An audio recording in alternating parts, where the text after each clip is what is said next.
নমস্কার বন্ধুরা, মৌরিনাস কিচেনে আপনাদের সকলকে স্বাগত। চাটনি খেতে আমরা প্রায় সকলেই পছন্দ করে থাকি। আর এই শীতের সময় যদি কুলের চাটনি হয় তাহলে তো কথাই নেই।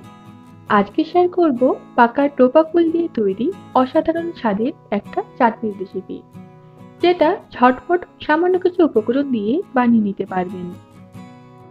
চাটনি তৈরি করার জন্য এখানে প্রায় 200 গ্রাম পাকা টোপা কুল নিয়েছি।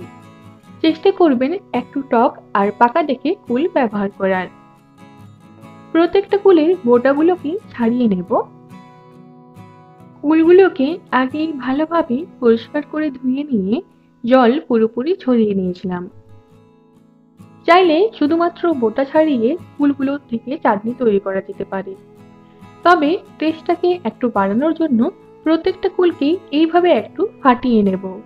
এতে করে ভেতর অব্দি লবণ আর চিনির স্বাদ যাবে, আর খেতেও ভালো লাগবে চাটনিটা। যারা পাকা কুল থেকে ডাইরেক্ট চাটনি তৈরি করে খেতে পছন্দ করেন না, তারা একটু রোদ্রে দিয়ে শুকিয়ে নিয়ে চাটনি তৈরি করতে পারেন।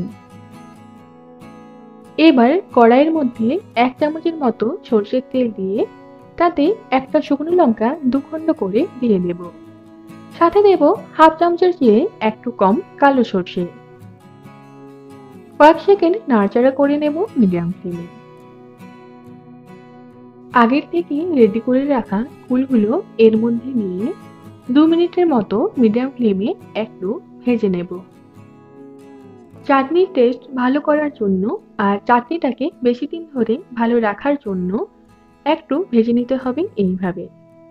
প্রায় 2 মিনিটের মতো ভেজে নেওয়ার পর এর মধ্যে দেব সামান্য একটু হলুদ গুঁড়ো আর স্বাদ বুঝে লবণ। হলুদ গুঁড়ো ব্যবহার করাটা সম্পূর্ণ অপশনাল, আর চাইলে সামান্য একটু লঙ্কা গুঁড়ো ব্যবহার করে নিতে পারেন। আবারও প্রায় 1 থেকে 2 মিনিটের মতো ভেজে নেওয়ার পর এর মধ্যে বেশ অনেকটা পরিমাণে জল দিয়ে দেব। এই কুলের চাটনি শুকনো শুকনো হলে খেতে অতটা ভালো লাগে না, তাই একটু জলজলে রাখলেই খেতে ভালো লাগে বলে জলের পরিমাণটা একটু বেশি ব্যবহার করবেন। সবটাকে ভালোভাবে মিশিয়ে হাই ফ্লেমে 1 মিনিটের মতো ফুটিয়ে নেওয়ার পর মিডিয়াম ফ্লেমে কুলগুলোকে ভালোভাবে সেদ্ধ করে নেব। প্রায় 3 থেকে 4 মিনিট পরে কুলগুলো অনেকটাই ফুলে উঠবে। এই পর্যায়ে চেক করে নেবেন যে কুলগুলো ঠিকভাবে সেদ্ধ হয়েছে কিনা। কুলগুলো ঠিকমতো সেদ্ধ হয়ে গেছে, তো এবার এর মধ্যে দেব স্বাদ বুঝে চিনি। আপনারা নিজেদের পরিমাণ বুঝে চিনিটা ব্যবহার করবেন। অনেক কুল একটু বেশি টক হয়, আবার অনেকেই টক খেতে পছন্দ করে, অনেকেই মিষ্টি খেতে পছন্দ করে, সেই বুঝে চিনিটা এখানে ব্যবহার করবেন। চিনিটাকে পুরোপুরি ভালোভাবে গলিয়ে নেব প্রায় 2 থেকে 3 মিনিট সময় ধরে। এরই মাঝে কিছু কুলকে এইভাবে একটু ফাটিয়ে নিতে পারেন। এতে করে কুলের ভেতরের শাঁসটা পুরো চাটনির মধ্যে হবে আর চাটনি খেতেও ভালো লাগবে।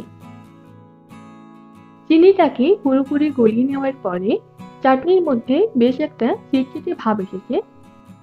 এবার এর মধ্যে দেব একদম সামান্য একটু ভাজা মশলার গুঁড়ো। এই ভাজা মশলার গুঁড়োটা যদিও দেওয়া অপশনাল, তবে দিলে টেস্ট ভালো আসে চাটনির মধ্যে। সবটাকে ভালোভাবে মিশিয়ে গ্যাসের ফ্লেম অফ করে দেব আর চাটনি পুরোপুরি ঠান্ডা করে সার্ভ করে নেব। সামনে সরস্বতী পুজো আর শীতল ষষ্ঠী উপলক্ষে অনেকেই পঞ্চমীর দিনে এই চাটনি তৈরি করে থাকেন, তাই এই প্রসেসে একবার তৈরি করে নিতে পারেন। তাছাড়া যারা চাটনি খেতে পছন্দ করেন তারা পাকা টোপা কুল দিয়ে অবশ্যই এই রেসিপিটা একবার ফলো করবেন। আজকের রেসিপি যদি আপনাদের ভালো লেগে থাকে তাহলে ভিডিওটিতে লাইক কমেন্ট শেয়ার করবেন।